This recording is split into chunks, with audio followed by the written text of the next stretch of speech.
Hello and hi. ഇന്നത്തെ വീഡിയോയിൽ നല്ലൊരു ഈസി കുക്കിംഗ് റെസിപ്പിയാണ് ഷെയർ ചെയ്യുന്നത്. അതായത് കോളിഫ്ലവറും പൊട്ടറ്റോയും കൊണ്ടുള്ള ഒരു മസാലക്കറി. ഇവിടെ നിങ്ങൾ വീഡിയോയിൽ കാണുന്നത് കോളിഫ്ലവർ വേവിച്ചത്, പിന്നെ പൊട്ടറ്റോയും വേവിച്ച് കഷ്ണങ്ങളാക്കിയത്, പിന്നെ ട്രെയിലിരിക്കുന്നത് 2 സവാള, 2 ടൊമാറ്റോ, ഇഞ്ചി നീളത്തിനരിഞ്ഞത്, പച്ചമുളക്.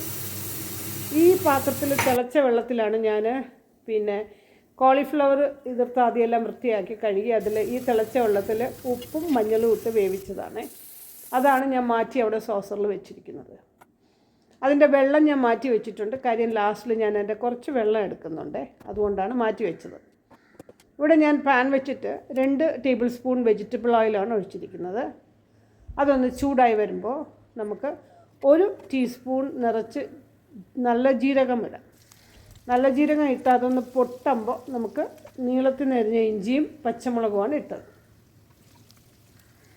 ഇഞ്ചി ഒന്ന് മൂത്ത് വരുമ്പോൾ നമുക്ക് സവാള 2 ഞാൻ സ്ലൈസ് ചെയ്ത് വെച്ചിരിക്കുന്നതിട്ട് ഒന്ന് വഴറ്റാം. അതിൽ കുറച്ച് ഉപ്പും കൂടെ ഇട്ടാണ് വഴറ്റുന്നത്. ഒരുപാട് വഴണ്ട് അങ്ങനെ ബ്രൗൺ കളർ ആകണമെന്നൊന്നുമില്ല. ഒന്ന് വഴണ്ട് വരുമ്പോൾ നമുക്ക് പൊടികൾ ഓരോന്നായിട്ട് ഇടാം. ഞാനിപ്പോൾ ഒരു 1/2 ടീസ്പൂൺ മഞ്ഞൾപ്പൊടി ഇട്ടു, 1.5 ടീസ്പൂൺ കാശ്മീരി മുളക് ഇട്ടു, പിന്നെ 1 ടീസ്പൂൺ മല്ലിപ്പൊടി. ഇതിൻ്റെ ഒരു റോ ഫ്ലേവറൊക്കെ മാറുമ്പോൾ നമ്മൾ ടൊമാറ്റോ 2 അരിഞ്ഞ് വെച്ചിട്ടുണ്ടല്ലോ, അപ്പോൾ അതിടാം.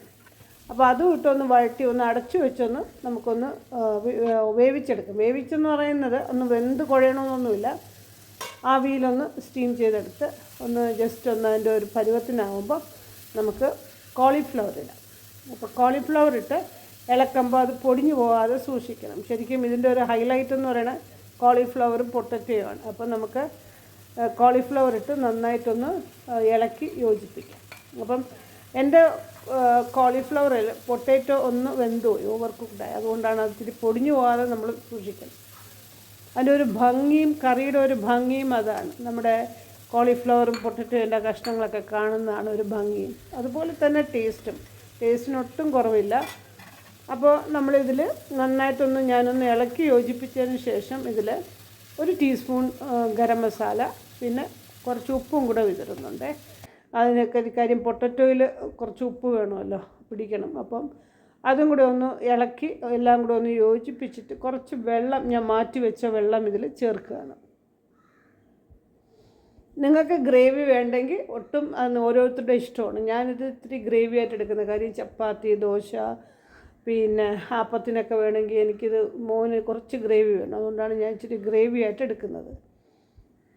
അപ്പോൾ ഇതിൽ നമുക്ക് നന്നായിട്ട് പാകത്തിന് ഇച്ചിരി വെള്ളം ഒഴിച്ച് കുറച്ച് വെള്ളം കൂടെ ഒഴിച്ച് നമുക്കത് അടച്ചു വെച്ച് ഒന്ന് ബോയിൽ ചെയ്ത്, വേറെ ഒന്നും ഇതിൽ ചെയ്യാനില്ല. ഞാൻ പിന്നെ ലാസ്റ്റിൽ കുറച്ച് മല്ലിയിലയും കൂടെ ചേർത്ത് ഇത് സെർവിങ് ഡിഷിലോട്ട് മാറ്റുകയാണ്. അപ്പം ഒരു 2-3 മിനിറ്റ്സും കൂടെ ഒന്ന് അടച്ചു വെച്ച് നമുക്കൊന്ന് ബോയിൽ ചെയ്തെടുക്കുന്നു. നന്നായിട്ടൊന്ന് ബോയിൽ ചെയ്തിൻ്റെ മണം ഭയങ്കര നല്ല മണമാണ്.